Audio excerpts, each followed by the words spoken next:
Guys, कैसे आप लोग। उम्मीद करता हूँ बहुत अच्छे से आपकी पढ़ाई को एंजॉय कर रहे होंगे और आगे भी ऐसे एंजॉय करते रहेंगे।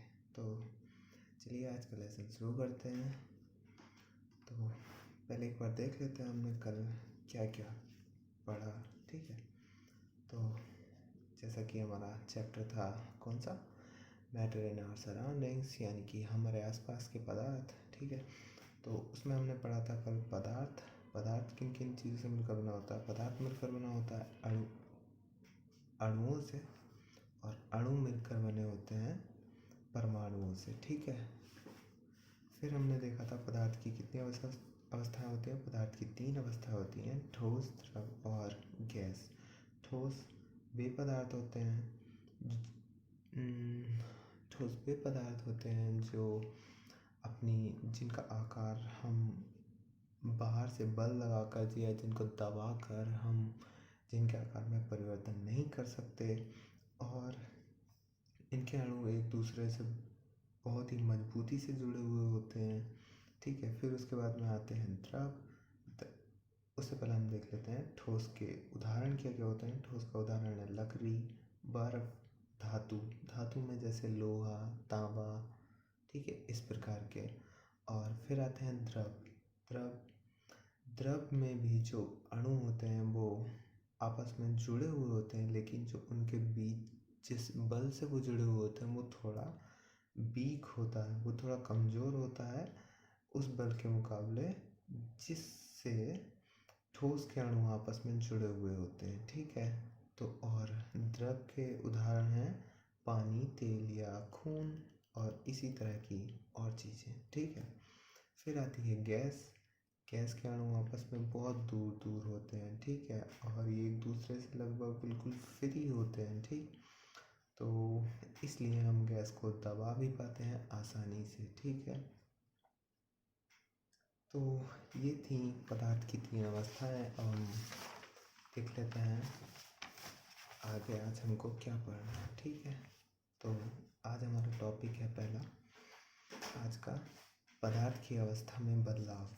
यानी कि पदार्थ की अवस्था यानी कि ठोस, द्रव और गैस, ये आपस में कैसे बदलते हैं। क्या ठोस को द्रव में, ठोस को गैस में बदल सकते हैं। ठीक है, तो चलिए देखते हैं। तो सबसे पहले हमने यहाँ पर एक मिनट,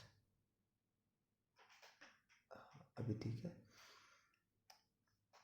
तो चलिए देख लेते हैं पदार्थ की अवस्था में बदलाव कैसे होता है। ठीक है, तो यहाँ पर बर्फ़ के कुछ टुकड़े लिए गए हैं और उनको एक हमने बर्तन में लिया हुआ है। ठीक है, फिर उसके नीचे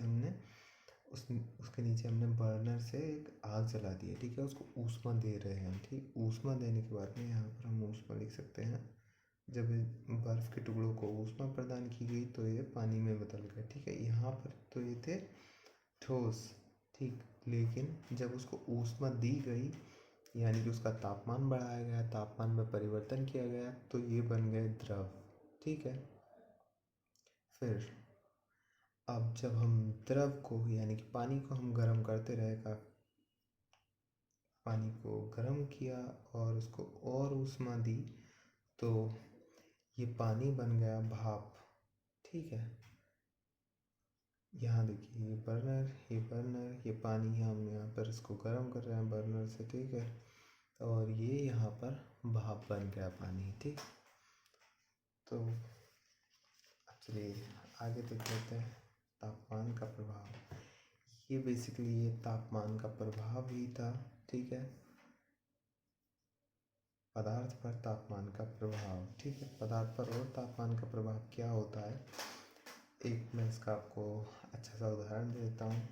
आपने प्लास्टिक तो देखी ही होगी। ठीक है, तो कोई भी प्लास्टिक का टुकड़ा पहले होता है बिल्कुल सॉलिड होता है। ठीक है, फिर अब जब उसको गर्म करते हैं तो पिघल कर एक पिघलने के बाद में जैसा हम उसको चाहें वैसी शेप दे सकते हैं। ठीक है, तो चलिए यहाँ पर बात कर लेते हैं तापमान के प्रभाव की। ठीक है, तो जैसे मान लीजिए यहाँ पर हमारे पास ये कोई पदार्थ है, ये अभी सॉलिड अवस्था में। ठीक है, और उसके अणु अभी रेस्ट में है, यानी कि विराम अवस्था में है, ठीक है। फिर हमने उसको यहाँ से गर्म किया, बर्नर से हमने उसको ऊष्मा प्रदान की, ठीक है। ऊष्मा प्रदान करने के बाद में क्या हो गया, उसके अणुओं में जब हमने ऊर्जा दी तो वो गति करने लगे, ठीक। जब उन्होंने गति की तो उनके बीच में जो लगने वाला बल होता है, ठीक है, जैसे ये अणु है, ठीक है, तो यहाँ पर एक अट्रैक्शन यानी कि आकर्षण बल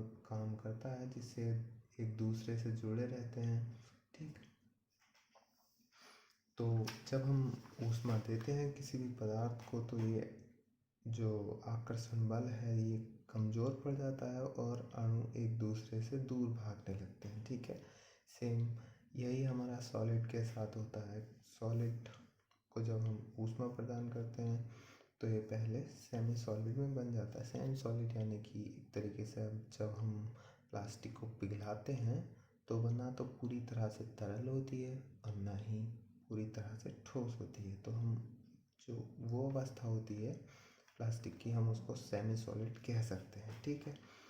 तो उसको फर्दर हीट करने के बाद में एक स्टेट ऐसी आती है जहाँ पर हमारी प्लास्टिक पूरी तरह से तरल में परिवर्तित हो जाती है, ठीक है। और जब इस अवस्था में जो लिक्विड अवस्था यानी कि जो तरल अवस्था होती है यानी कि द्रव, तो इसमें क्या होता है, इसमें जो अणु होते हैं उनके बीच का आकर्षण बल बहुत कमज़ोर पड़ गया होता है, ठीक है। ये बहुत कमज़ोर हो चुका होता है और ये एक दूसरे के साथ बिल्कुल भी मतलब जुड़े नहीं रहते हैं, इसलिए ये अपनी शेप खो देता है, ठीक है। जो हमारा ऑब्जेक्ट होता है वो अपनी शेप खो देता है, ठीक। तो हम इस उदाहरण से देख सकते हैं कि मान लीजिए अभी जो हमारा टेम्परेचर है 30 डिग्री है, ठीक है। 30 डिग्री पर ये किसी वस्तु का आकार ऐसा था और उसके अणु आपस में एक दूसरे से बहुत सॉलिड तरीके से मतलब बहुत ही दृढ़ता से जुड़े हुए थे, उनके बीच का आकर्षण बहुत ज़्यादा था, ठीक है। फिर हमने उसको ऊष्मा प्रदान की। मान लीजिए हमने उसका टेम्परेचर T डिग्री सेल्सियस से बढ़ा दिया, ठीक है।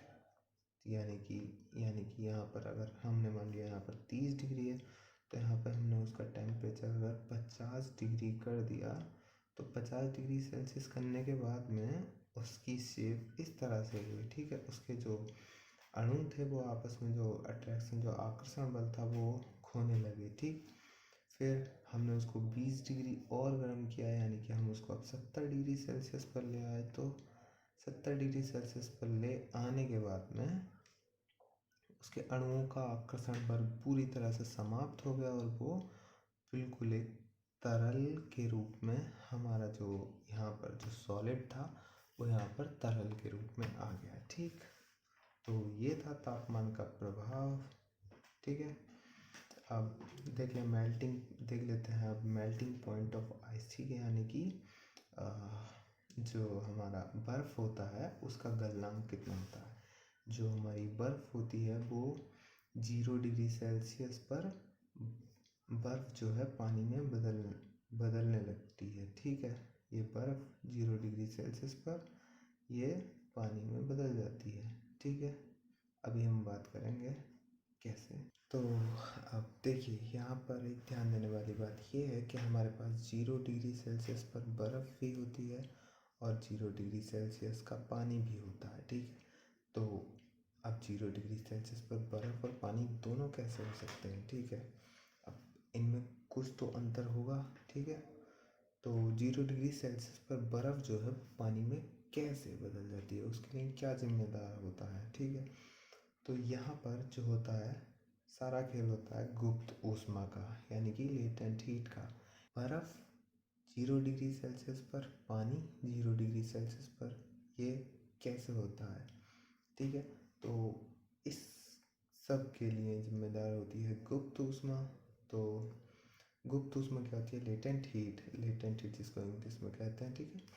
तो लेटेंट हीट क्या होती है, वायुमंडलीय दाब पर यानी कि जो खुला वातावरण होता है हमारा उस दाब की बात करी जा रही है। उस दाब पर 1 किलोग्राम ठोस को उसके गलनांक यानी कि मेल्टिंग पॉइंट पर द्रव में बदलने के लिए जितनी ऊष्मीय ऊर्जा की आवश्यकता होती है उसे संलग्न की प्रसुप्त ऊष्मा या गुप्त ऊष्मा कहते हैं। जल अर्थात 0 डिग्री सेल्सियस पर जल के कणों की ऊर्जा बर्फ के कणों की ऊर्जा से अधिक होती है। ठीक है, तो यहाँ पर हम देख लेते हैं। तो ये देखिए,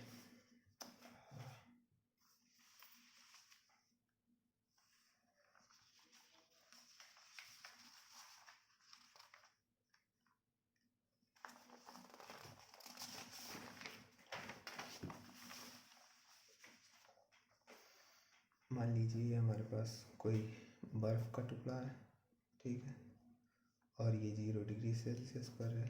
ठीक, अब हम अगर इसको पानी में बदलना चाहें, ठीक, अब इसको अगर हम इसको पानी में बदलना चाहें तो हम उसको कैसे, तो हम इस बर्फ़ को पानी में बदलने के लिए हमको उसको ऊष्मा देनी पड़ेगी, कुछ बाहर से ऊष्मा देनी पड़ेगी। ठीक है, तो जब बाहर से जो ऊष्मा दी जाएगी हमको उतनी ऊष्मा देनी है कि सिर्फ इसकी अवस्था में परिवर्तन आए, यानी कि ये सॉलिड जो है ये सिर्फ द्रव बन जाए। ठीक है, ये सॉलिड ये लिक्विड बन जाए।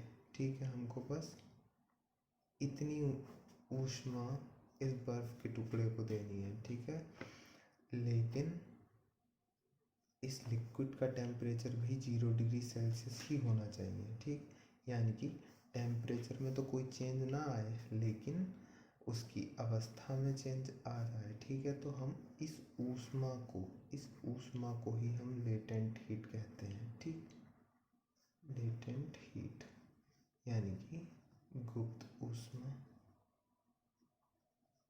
ठीक, यानी कि अब हम कह सकते हैं कि पदार्थ की अवस्था को बदलने के लिए, ठीक है, सेम टेम्परेचर पर पदार्थ की अवस्था को बदलने के लिए जो ऊष्मा जिस ऊष्मा की ज़रूरत होती है या आवश्यकता होती है उसको हम गुप्त ऊष्मा कहते हैं। ठीक, लेकिन जो हमको ये होती है डेफिनेशन, ये किताब वाली ही लिख कर आनी है। ठीक है, तो जो ये डेफिनेशन है आपको ये लिख कर आनी है। ठीक, समझने के लिए आप ये वाली डेफिनेशन को यूज़ कर सकते हैं। ठीक, चलिए, तो चलिए अब आगे बात कर लेते हैं क्वथनांक की। क्वथनांक यानी कि बॉइलिंग पॉइंट। तो वायुमंडलीय दाब पर वह तापमान जिस पर द्रव उबलने लगता है किसी भी पदार्थ का क्वथनांक कहलाता है। ठीक है, जैसे अगर हम यहाँ पर ये हमारे पास ओपन पेन है कोई, ठीक है, पेन जिसमें हम सब्जी पकाते हैं या पानी गर्म करते हैं। ठीक, यहाँ पर हम इसको हीट दे रहे हैं और ये ऊपर से खुला है। ठीक है, तो और इसमें भरा है पानी। ठीक, जिस तापमान पर ये पानी उबलना शुरू करेगा वो होगा इसका क्वथनांक। जिस तापमान पर ये पानी शुरू करेगा उबलना, ठीक है, वो होगा इसका क्वथनांक। ठीक, वो तापमान कहलाएगा इसका क्वथनांक। ठीक है, तो पानी जनरली नॉर्मल प्रेशर यानी कि वायुमंडलीय प्रेशर जो होता है हमारा वायुमंडलीय दाब, उस पर पानी का क्वथनांक होता है, क्वथनांक वायुमंडलीय दाब पर कितना होता है 100 डिग्री सेल्सियस। ठीक है, 100 डिग्री सेल्सियस को अगर हम केल्विन में बदलना चाहें तो हम बदल सकते हैं इसमें 273.15 को जोड़ देंगे 100 में और ये आ जाएगा 373.15 केल्विन। ठीक है, यानी कि आप कह सकते हैं कि 0 डिग्री सेल्सियस बराबर होता है 273.15 केल्विन। ठीक है, ये बात याद रखने वाली है, इसको आप याद कर लें, नोट कर सकते हैं। ठीक है, चलिए अब आगे देखते हैं। आगे आपकी बुक में बात की गई है ऊर्ध्वपातन की। ठीक है, ऊर्ध्वपातन एक क्रिया होती है, प्रक्रिया होती है, ठीक है, जिससे, और इस प्रक्रिया में क्या होता है, इस प्रक्रिया में ठोस, जो कोई भी ठोस सीधे गैस में बदल जाता है, यानी कि ठोस जो होता है ऊर्ध्वपातन की, ठीक है, ऊर्ध्वपातन, ठीक, ऊर्ध्वपातन में क्या होता है, ठोस सीधे गैस में बदल जाता है, और सिर्फ कुछ ही ठोस ऐसे होते हैं जो सीधे गैस में बदल जाते हैं। जैसे हम एग्जाम्पल ले सकते हैं कपूर का, जब हम कपूर को जलाते हैं तो कपूर सीधे ठोस से गैस में बदल जाता है, यहाँ पर कोई लिक्विड नहीं बनता। ठीक, जब हम कपूर को गर्म करते हैं तो इसी तरह से होता है निक्षेपण।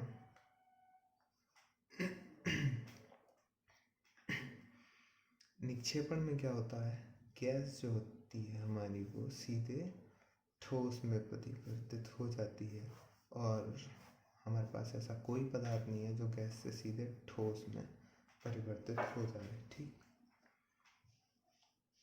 निक्षेपण की प्रक्रिया यानी कि गैस से सीधे ठोस में बदलने की प्रक्रिया को निक्षेपण कहते हैं, और ऊर्ध्वपातन ठोस से सीधे गैस में बदलने की प्रक्रिया को ऊर्ध्वपातन कहते हैं। ठीक है, अब हम आगे है हमारा गलनांक। गलनांक किसी भी जो पदार्थ का गलनांक होता है वो वायुमंडलीय दाब पर वह तापमान है जिस पर कोई द्रव ठोस अवस्था में बदल जाता, कोई ठोस द्रव अवस्था में बदल जाता है। ठीक है, तो हम यहाँ पर गलनांक को देख लेते हैं एक बार। गलनांक, ठीक है, मान लीजिए कोई ठोस है, इसको गर्म किया गया है, ठीक है, इसको गर्म करने के बाद अब ये ठोस, ये ठोस है 30 डिग्री सेल्सियस पर। ठीक है, मान लीजिए मोम 30 डिग्री सेल्सियस पर ठोस है, लेकिन जैसे ही हम यहाँ पर 50 डिग्री सेल्सियस पर, यानी कि इसके तापमान में 20 डिग्री सेल्सियस की वृद्धि करते हैं, ठीक, तो ये मोम जो है, ये हमारा मोम पिघल जाता है, ये ठोस से बन जाता है द्रव। ठीक है, तो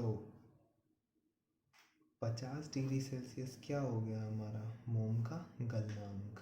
ठीक है, और 50 डिग्री सेल्सियस एक एजम्पशन मान लेते हैं, मतलब वैसे तो पता नहीं कितना होता है मोम का, लेकिन 50 डिग्री सेल्सियस मान लेते हैं मोम का हो गया हमारा गलनांक। इसी प्रकार अगर हम पानी की बात करें तो पानी 0 डिग्री सेल्सियस पर भी बर्फ़ हो सकता है, 0 डिग्री सेल्सियस पर बर्फ़ भी हो सकता है, और 0 डिग्री सेल्सियस पर पानी भी हो सकता है। ठीक है, ये 0 डिग्री सेल्सियस पर बर्फ़, 0 डिग्री सेल्सियस पर पानी, हम यहाँ पर क्या देंगे इसको, गुप्त ऊष्मा। हमने बात की थी अभी थोड़ी देर पहले गुप्त ऊष्मा की थी। गुप्त ऊष्मा देने के बाद में बर्फ़ जो है 0 डिग्री सेल्सियस पर ही पानी में परिवर्तित हो जाती है। ठीक, अब देख लेते हैं हम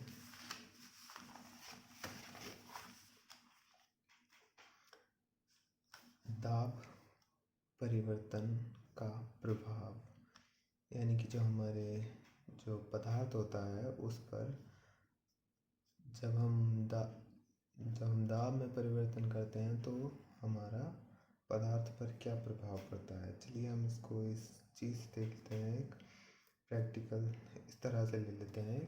ये कोई मान लीजिए सिलेंडर है, ये हमारा पिस्टन है, ठीक है, ये हमारा पिस्टन, ये हो गया हमारा सिलेंडर। ठीक, तो इसके अंदर भरी है एक गैस, ठीक है। अभी ये अपनी नॉर्मल पोजीशन पर है, यानी कि इससे ज़्यादा ये एक्सपेंड नहीं कर सकता, इससे ज़्यादा ये फैल नहीं सकता, ठीक।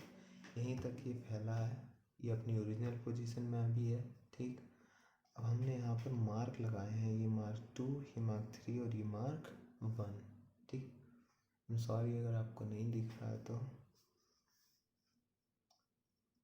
ठीक है। तो अब हम पहले क्या करते हैं, पहले हम इस पिस्टन को धीरे धीरे नीचे लाते हैं और इसको मार्क 2, ये जो यहाँ पर है, यहाँ तक हम इसको ले आते हैं पिस्टन को, ठीक। हमने यहाँ से इसको पिस्टन को यहाँ से यहाँ तक लाने में क्या किया, वर्क किया, ठीक है। और वर्क क्या किया, हमने इस गैस को दबा दिया, ठीक।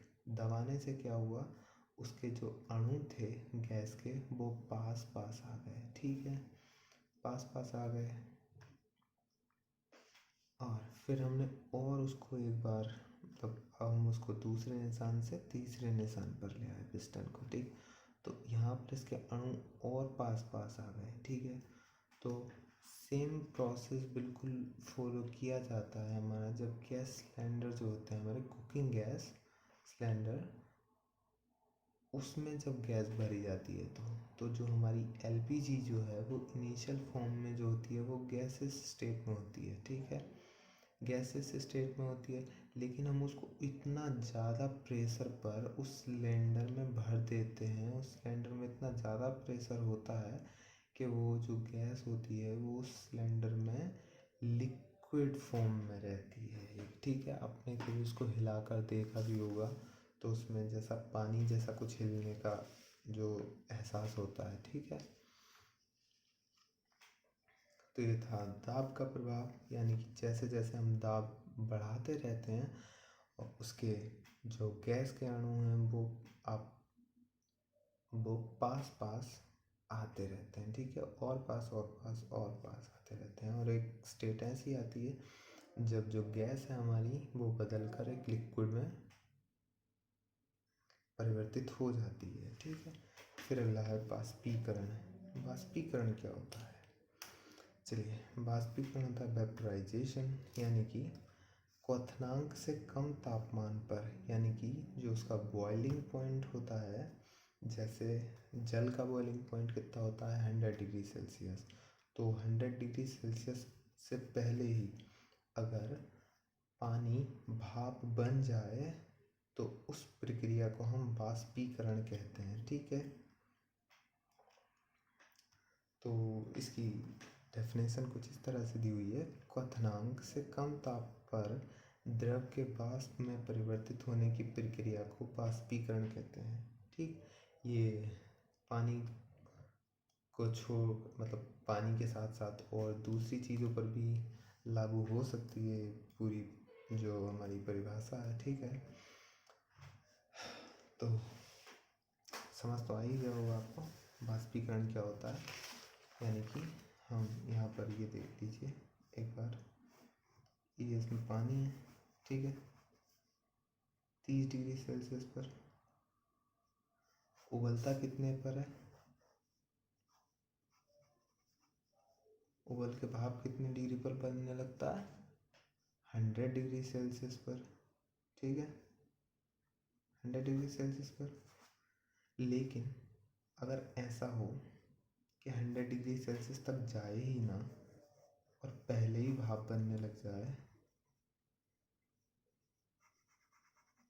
मान लीजिए ये भाप बनने लग जाए 50 डिग्री सेल्सियस पर, तो जब ऐसा होगा, यानी कि 50 डिग्री सेल्सियस पर अगर पानी भाप बनने लग जाएगा तो हम उस प्रक्रिया को बाष्पीकरण बोलेंगे, ठीक। समझ आया, उम्मीद करता हूँ आ गया होगा, ठीक है। तो चलिए अब बात कर लेते हैं बाष्पीकरण को प्रभावित करने वाले कारकों की, ठीक है। तो सबसे पहला कारक है सतह क्षेत्र, यानी कि सतह क्षेत्र जितना बड़ा होगा बाष्पीकरण उतनी ज़्यादा तेज होगा, ठीक है। हम इसको इस तरह से देख सकते हैं। अगर मान लीजिए हमारे पास कोई गीला कपड़ा है और हम उसको अब एकदम उसको अमेट कर, है ना, सिकोड़ कर एक इस तरह से यहाँ पर एक कोने में रख देते हैं, तो क्या होता है, उसको सूखने में ज़्यादा टाइम लगता है। लेकिन अगर हम उसको उसको फैला कर डालें, ठीक है, उसको फैला कर डालें तो वो जल्दी सूख जाता है। ठीक, तो यानी कि सतह क्षेत्र जितना बड़ा होगा, वाष्पीकरण उतनी ही ज़्यादा तेज होगा। ठीक है, तापमान में वृद्धि दूसरा कारक है। ठीक, तो तापमान में वृद्धि यानी कि तापमान जितना अधिक होगा, लेकिन तापमान जो है वो क्वथनांक से यानी बॉइलिंग पॉइंट से कम ही होना चाहिए। ठीक, अगर 99 डिग्री सेल्सियस भी है और हमारा पानी का केस ले लेते हैं हम यहाँ पर, 99 डिग्री भी है और जो हमारा पानी जो है वो उबल नहीं रहा है, क्योंकि अभी यहाँ पर 100 डिग्री सेल्सियस नहीं हुआ है। ठीक है, तो पानी अगर 90 डिग्री यानी कि टेम्परेचर अगर 99 डिग्री सेल्सियस है, तो वहाँ पर वाष्पीकरण बहुत ज़्यादा तेज होगा। जबकि जबकि 50 डिग्री सेल्सियस, 60 डिग्री सेल्सियस या फिर 40 डिग्री सेल्सियस पर जो वाष्पीकरण होगा वो इस 99 डिग्री के मुकाबले काफ़ी स्लो होगा। ठीक है, तो अब हम तीसरा हमारा जो कारक है वो है आर्द्रता। ठीक है, आर्द्रता यानी कि ह्यूमिडिटी, यानी कि प्रेजेंस ऑफ वाटर ड्रॉपलेट्स, यानी कि हम इसको कह सकते हैं कि पानी की बूंदों की, या हाँ, पानी की बूंदों की उपस्थिति। यानी कि अगर पानी की बूंदें हमारे जो वातावरण है उसमें पहले से ही मौजूद होंगी, तो हमारा वाष्पीकरण की जो दर है वो धीमी हो जाएगी। ठीक है, क्यों, जैसे मान लीजिए यहाँ पर ये पानी है, ठीक है, पानी है, यहाँ पर ये पानी की बूंदें हैं, तो जो हमारी यहाँ से निकलने वाली पानी की बूंदें होंगी, ठीक है, उनको बाहर से जो उनको बाहर से यानी कि यहाँ से जो हमारी यहाँ पर ये जगह है ना, वहाँ से वो जो ऊर्जा मिल रही थी, ठीक है, वो उतनी नहीं मिल पाएगी जितनी इन बूंदों के ना होने पर मिलती है। यानी कि हम दो केस ले सकते हैं। ठीक है,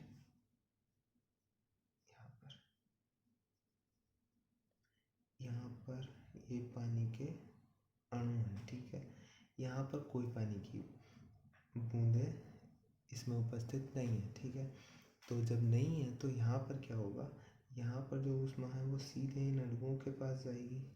ठीक, इन अणुओं के पास जाएगी और ये अणु वो ऊष्मा लेके बाहर निकल जाएंगे। ठीक है, बाहर निकल जाएंगे यानी कि वो भाप में परिवर्तित हो जाएंगे। लेकिन अगर अगर यहाँ पर ये पानी की बूंदें पहले से ही मौजूद हैं,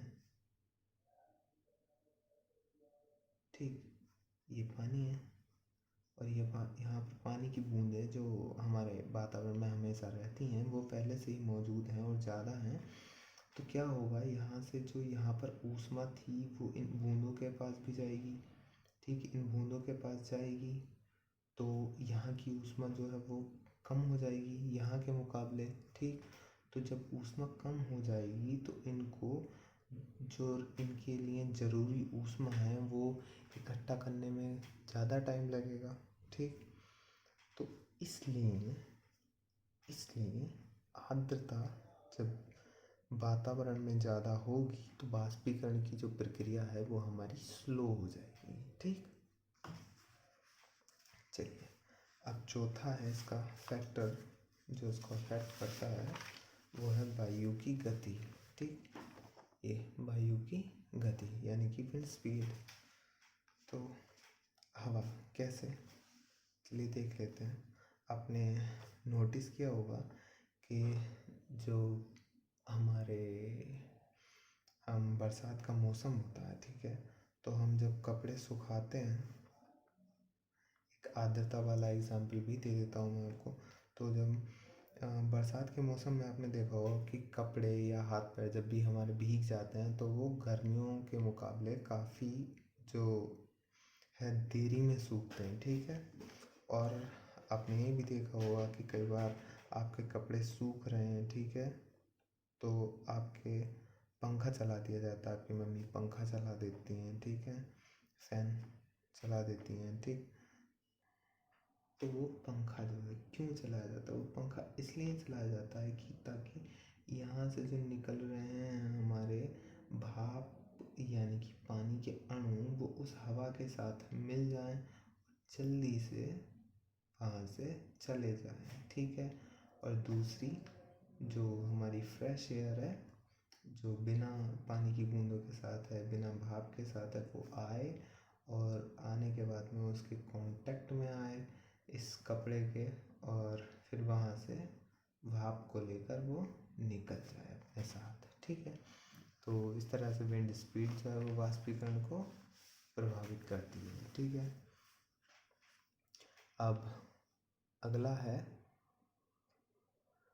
वाष्पीकरण के कारण शीतलता, यानी कि जो हमारा जो वाष्पीकरण होता है, ठीक है, तो उसके बाद में हमने क्या देखा होगा कि जैसे थोड़ी ठंडक सी महसूस होती है, ठीक है। जैसे आप अपने हाथ पर अगर आपने कभी टेस्ट किया होगा, तो अगर आप जैसे मान लीजिए थोड़ा बहुत पेट्रोल वगैरह अगर आपके हाथ पर गिर जाता है, तो वो सूखने के बाद में एकदम वहाँ पर ठंडा ठंडा लगता है। तो ऐसा क्यों होता है? तो चलिए देखते हैं ऐसा क्यों होता है। तो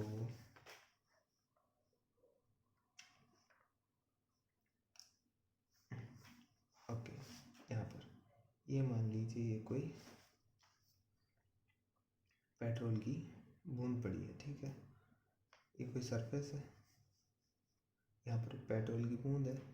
तो अब इसको भाप में बदलने के लिए क्या चाहिए होगा? इसको भाप में बदलने के लिए चाहिए होगी ऊष्मा, और ये ऊष्मा इसको कहाँ से मिलेगी? ये ऊष्मा मिलेगी इसको आसपास के सराउंडिंग से, ठीक है। तो अब मान लीजिए ये इतने एरिया की ऊष्मा को अपने अंदर सोख लेती है ये बूंद, और इस ऊष्मा को सोखने के बाद ये यहाँ से निकल लेती है, यानी कि ये परिवर्तित हो जाती है भाप में। तो अब क्या हो गया, यहाँ पर जो इतना जो हमारा एरिया था ये तो भाप बन के निकल ली बाहर, ठीक। और यहाँ पर जो इतना जो हमारा एरिया था वो अभी उसमें है ऊष्मा की कमी, ठीक। तो जब उसमें ऊष्मा की कमी है तो वहाँ पर तो इस एरिया में जो है, इस एरिया में क्या होगा, इस एरिया में यहाँ के मुकाबले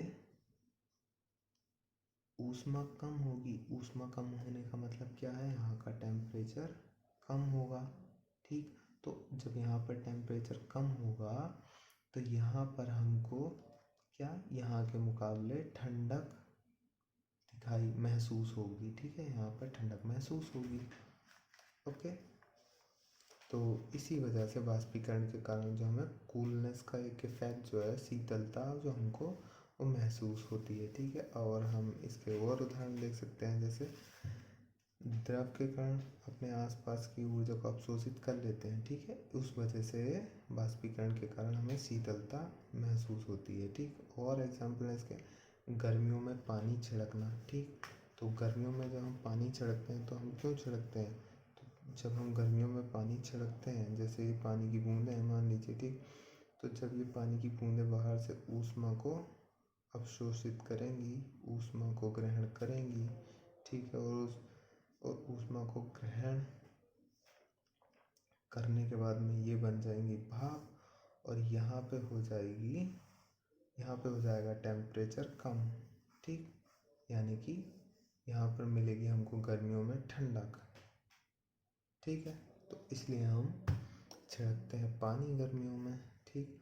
और इसी तरह से सूती कपड़े पहनने का भी है, क्योंकि सूती कपड़े पहनने से हमारा क्या होता है, जो हमारा पसीना है, ठीक है, ये मान लीजिए कोई कपड़ा है, ठीक।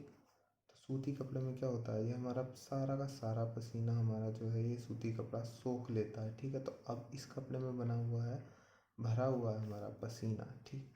और जब बाहर से हमको धूप लगती है या गर्मी लगती है, ठीक है, तो ये पसीना कर लेता है उस गर्मी को, उस ऊष्मा को अवशोषित, और अवशोषित होने के बाद में हमारा पसीना बन जाता है भाप, और हमको मिलता है एक ठंडा सा एहसास, यानी कि जो बेसिकली हमारे पसीने की वजह से उत्पन्न होती है वो ठंडक, ठीक है। तो इसीलिए हम सूती कपड़े पहनते हैं गर्मियों में, ताकि हमको जो हमारा पसीना है वो हमको वेस्ट ना जाए, वो हमको थोड़ा बहुत जो क्या कह सकते हैं हम, जो हमको ठंडक है वो दे, और हम उससे पूरा, हम अपने पसीने से पूरा फ़ायदा हम ले सकें एक तरह से, ठीक है। तो चलिए आज के लेसन में बस इतना ही, क्योंकि ये लेसन हो चुका है कंप्लीट। तो अब हम अगले लेसन में या तो फिर हम बात करेंगे हमारी एक्सरसाइज की, या फिर हम दूसरा चैप्टर शुरू करेंगे, ठीक है। तो देखते हैं, या फिर मैं ऐसा करूँगा कि सारे जो लेसन हैं उनके जो एक्सरसाइज हैं उन सबको एक साथ डाल दूँगा, और इन लेसन्स को एक साथ, ठीक है। तो चलिए देखते हैं, अब मिलते हैं अगली वीडियो में कल। तब तक के लिए बाय एंड टेक केयर, और अपनी जो जो भी हमने आज पढ़ा है उसको एक बार घर जाकर रिवाइज ज़रूर कर लीजिएगा, और बुक में जितनी भी आपको डेफिनेशन वगैरह दी हुई हैं उन सबको पढ़ लीजिएगा, क्योंकि वो बहुत काम की हैं। आखिरकार आपको लिख कर तो बुक का ही आना है, मैं आपको यहाँ सिर्फ समझा सकता हूँ, ठीक है।